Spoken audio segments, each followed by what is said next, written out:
Dans cette vidéo, je vais te donner un plan d'action clair et efficace pour trouver des clients. Peu importe ton secteur d'activité, si tu suis cette vidéo jusqu'au bout, tu sauras exactement quoi faire pour avoir ton premier client dès ce soir. La première chose qu'il y a à savoir, c'est qu'il y a deux manières de trouver des clients. Premièrement, les clients peuvent venir à toi d'eux-mêmes. C'est ce qui se passe quand un passant dans la rue passe devant une boutique et est intéressé par la vitrine, puis entre pour acheter quelque chose.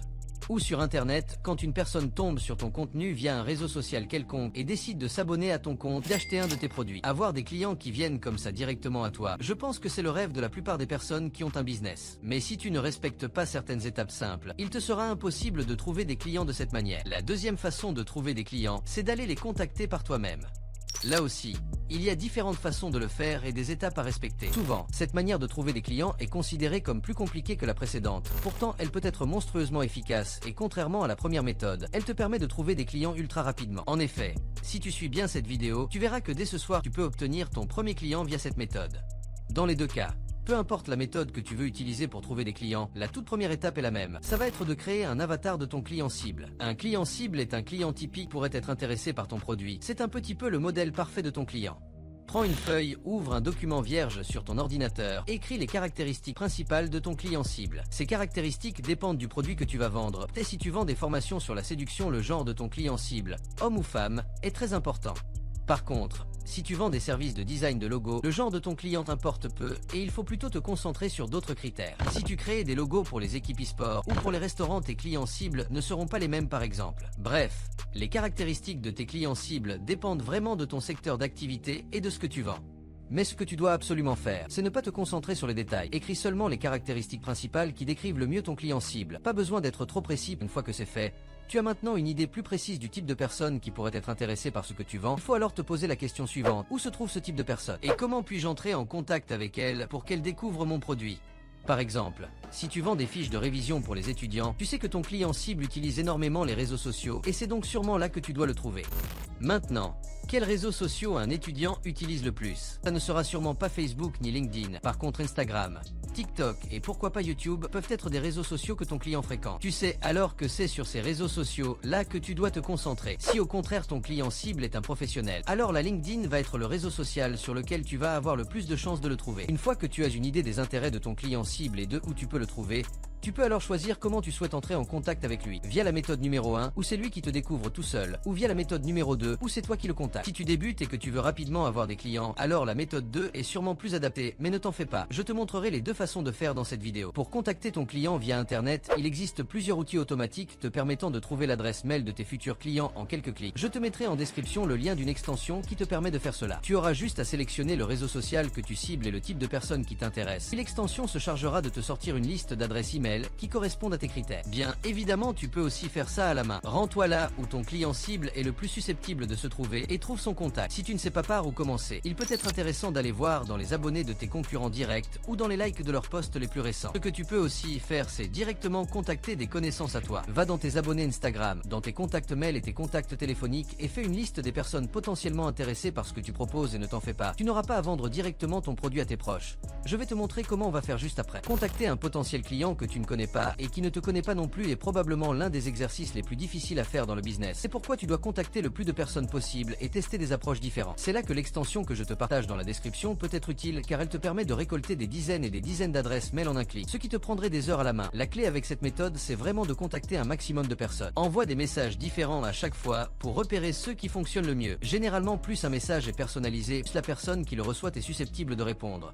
Donc n'hésite pas à appeler la personne par son prénom, à faire des remarques personnelles sur elle, etc. Le but étant que la personne n'ait pas l'impression de recevoir un énième copier-coller d'un vendeur quelconque. La règle à respecter quand tu envoies ce genre de message est simple. Ne dévoile pas tout ton offre dès ton premier message. Le but du premier message est d'entamer une discussion avec la personne que tu contactes et non pas de vendre du premier coup. Ton objectif n'est donc pas de vendre, mais juste d'avoir une réponse de la personne, de déclencher de l'intérêt chez ton prospect pour qu'il soit curieux à propos de ce que tu vends. C'est la raison pour laquelle un premier message doit être court, personnalisé et doit éveiller au maximum la curiosité difficultés de la personne contactée. Essaie d'appuyer sur le problème que peut rencontrer cette personne sans pour autant dévoiler ta solution. Le but par la suite est d'engager une discussion plus longue avec la personne par message ou de proposer un appel avec cette dernière pour lui expliquer exactement ce que tu proposes. Tu peux aussi envoyer une vidéo à la personne, c'est toi qui choisis. Maintenant, il est toujours plus facile d'entamer la conversation avec quelqu'un que tu connais déjà. C'est pourquoi je vais te montrer comment contacter une de tes connaissances pour trouver des clients sans que ça ne soit gênant et sans briser ton amitié avec la personne en question en essayant de lui vendre vulgairement ton produit. Mais avant ça, j'ai un conseil à te donner. Si tu choisis de contacter tes futurs clients, tu devrais leur proposer tes services ou tes produits gratuitement. Je le sais, ton but c'est de vendre, pas de faire du bénévolat, mais écoute-moi. Si tu n'as pas encore de clients, c'est probablement que tu viens de lancer ton business et les produits ou services que tu proposes ne sont probablement pas de la meilleure qualité. Or, vendre un mauvais produit à une personne peut littéralement ruiner ta réputation. C'est pourquoi au début, tu dois considérer proposer ton travail gratuitement ou si ce n'est pas possible à un prix très bas. La raison pour laquelle tu vas faire cela, c'est tout d'abord pour t'améliorer. Tu vas demander à tes clients de te donner leur avis sincère sur ce que tu proposes et comment tu peux l'améliorer. La deuxième raison, c'est que tu vas leur demander de te donner une review positive en échange de ton produit gratuit. Ne néglige pas la puissance des avis positifs. Ils pourront te servir d'argument de vente convaincant pour tes prochains clients et sont des preuves de ton expérience et de la qualité de ton travail.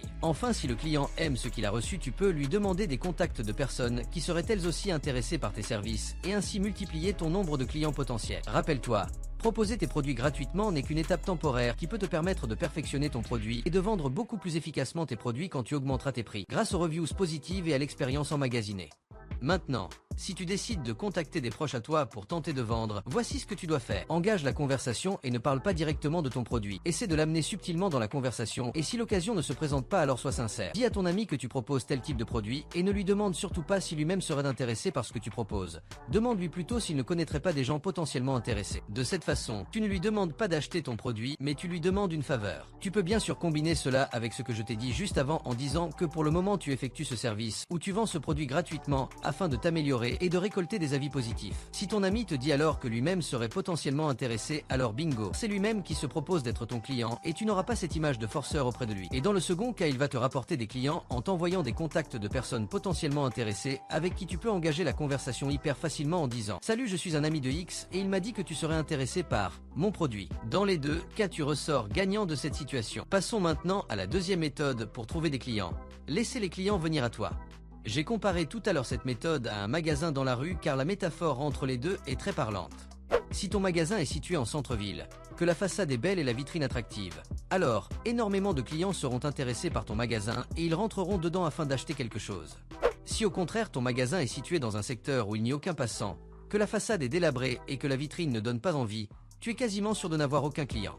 Quand tu veux attirer des clients via Internet, c'est exactement la même chose. Ton secteur, ta façade et ta vitrine doivent être attrayants. Pour ce faire, rappelle-toi de l'étape numéro 1 dans laquelle tu as créé ton client cible. Si tu avais fait les choses correctement, tu sais sur quel réseau social ton client cible est le plus susceptible d'être et c'est par là que tu dois commencer. Choisir le bon réseau social, c'est comme choisir le bon secteur pour ton magasin. Un magasin en centre-ville vendra plus qu'un magasin dans une zone déserte. On l'a vu tout à l'heure. Il est possible que ton client cible soit intéressé par plusieurs réseaux sociaux, mais pour tes débuts, je te conseille de choisir un seul réseau social et de te concentrer dessus.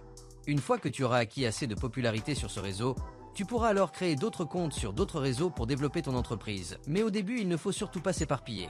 Choisis ton réseau premièrement en fonction de ton client cible, et si ton client cible fréquente plusieurs réseaux, alors choisis celui sur lequel tu es le plus à l'aise. Une fois cela fait, ton profil doit avoir une apparence convenable. Ce sera la façade de ton magasin, ta photo de profil, tes posts ou tes vidéos doivent avoir l'air un minimum professionnel. Pour faire cela, tu peux t'inspirer de tes concurrents les plus populaires et regarder ce qui fonctionne chez eux. Et enfin, tu dois commencer à créer du contenu autour des produits que tu vends. Il existe 3 types de contenu sur les réseaux sociaux. Le contenu découverte, le contenu fidélisation et le contenu de vente. Le contenu découverte, ce sont les posts, les articles ou encore les vidéos que vont découvrir tes futurs clients en premier. Ce sont ces contenus qui doivent faire passer ton client de « je ne te connais pas » à « j'ai déjà vu un de tes contenus ».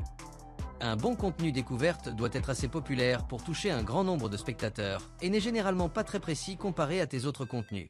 Le but de ce contenu est de faire le maximum de vues, de likes, de partages tout étant relié à ta thématique et aux produits que tu vends sans pour autant que cela soit trop précis. Si tu vends des logos et des designs pour des teams e-sport, ton contenu découverte peut être relié à l'actualité du e-sport ou raconter l'histoire d'une team e-sport. Si tu vends un accompagnement pour dresser des chiens, ton contenu découverte peut être un tuto sur comment faire asseoir son chien ou quel type de laisse choisir en fonction de la race de ce dernier. Bref, Tu dois trouver quels sont les sujets les plus populaires dans ta thématique et les revisiter à ta façon afin de faire des vues et qu'un maximum de personnes découvrent que tu existes. Le deuxième type de contenu sont les contenus de fidélisation. Contrairement aux contenus découvertes, les contenus de fidélisation sont destinés à tes abonnés, aux gens qui te connaissent déjà. Ce sont des contenus qui n'ont pas été créés dans le but d'avoir la plus grande visibilité possible, mais qui sont créés afin de fidéliser une audience qui te découvre. Un abonné qui passe par ton contenu de fidélisation doit devenir un fan, c'est-à-dire une personne fortement intéressée par ton contenu et qui regarde la plupart des choses que tu fais. Ton contenu fidélisation doit être un peu plus précis et apporter plus de valeur que le contenu découverte. Tu peux commencer à parler de tes produits payants dans tes contenus de fidélisation, mais ça doit être fait de manière très brève et ne pas rentrer dans les détails. Si on reprend notre exemple de créateur de logo pour des team e-sport, son contenu fidélisation peut être une analyse des designs de différents team e-sport, ou alors il peut proposer ses propres redésignes de logos de team e-sport en montrant comment et pourquoi il le fait. Le contenu fidélisation te permet de montrer ton expertise à tes clients sans pour autant vendre. C'est grâce à ce genre de contenu que tes abonnés vont avoir confiance en toi et c'est la première étape vers la vente. En parlant de vente, il est temps de passer au dernier type de contenu, le contenu de vente. Ce contenu sert à une seule et unique chose, vendre ton produit. C'est assez rare qu'on retrouve du contenu de vente en public sur les réseaux sociaux. Souvent la partie vente se fait via un canal Telegram ou dans la plupart des cas via une liste email. Une liste email te permet d'envoyer des emails à tes abonnés les plus fidèles et j'ai d'ailleurs créé une vidéo complète sur comment créer et remplir une liste email pour gagner de l'argent avec. Tu peux cliquer en haut à droite de ton écran pour y accéder. Le contenu vente, c'est là où tu vas détailler ton offre et expliquer concrètement ce que tu vends. Tu vas montrer des résultats, des avis clients. Bref, c'est la toute dernière étape avant que ton fan devienne ton client. Si tu arrives à avoir un bon équilibre dans ces trois types de contenu, peu importe le réseau social que tu utilises, peu importe ta niche et peu importe ce que tu vends, tu auras des clients. Maintenant, il reste la partie la plus importante de cette vidéo. Jusqu'à maintenant, je ne t'ai présenté que la partie théorique, mais j'ai maintenant un plan d'action complet à te proposer. Si tu cliques sur le premier lien dans la description, là où il y aura marqué « Rejoins Lead Automation », tu arriveras sur cette page. Cette page est celle du programme Lead Automation. Si tu ne sais pas ce qu'est un lead, c'est simplement une personne capable de t'acheter un produit, donc en l'occurrence un potentiel client. Le programme Lead Automation te permet de trouver une trentaine de leads ultra qualifiés par jour et te montre comment les transformer en clients fidèles, le tout de manière automatique.